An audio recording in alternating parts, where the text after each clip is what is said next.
সরকার বন সংরক্ষণ আইন তৈরি করছে এবং লোকজনকে বলছে আপনারা বন সংরক্ষণ করুন এবং বেশি বেশি করে গাছ লাগান। এবার সেই সরকারই আবার আসছে গাছ কাটতে। 100 বছর একটা পুরনো গাছ, যে গাছটা মানুষের আবেগ জড়িয়ে আছে, লোকজন আসছে বাধা দেওয়ার জন্য যেন গাছটা না কাটে। কিন্তু দেখছেন সেই সব লোকজনকে কিন্তু পুলিশে তুলে নিয়ে যাচ্ছে।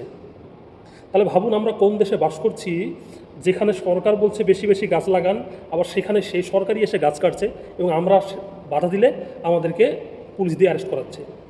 মানে এক আজব দেশ, মানে এইরকম অদ্ভুত দেশ, চিত্র ব্যাপার স্যাপার এই ভারতবর্ষ ছাড়া কোথাও দেখবেন না। মানে একদম সার্কাস টাইপের সব কিছু এন্টারটেনমেন্ট, যেদিকে তাকাবেন চারদিকে এন্টারটেনমেন্ট চলছে। যেমন পশ্চিমবঙ্গে যেমন দেখছেন যে যাকে তাকে রাস্তায় লোকজন ধরছে এবং গরু পাচার বলে মারধর করছে। এটা সার্কাস মতো কী?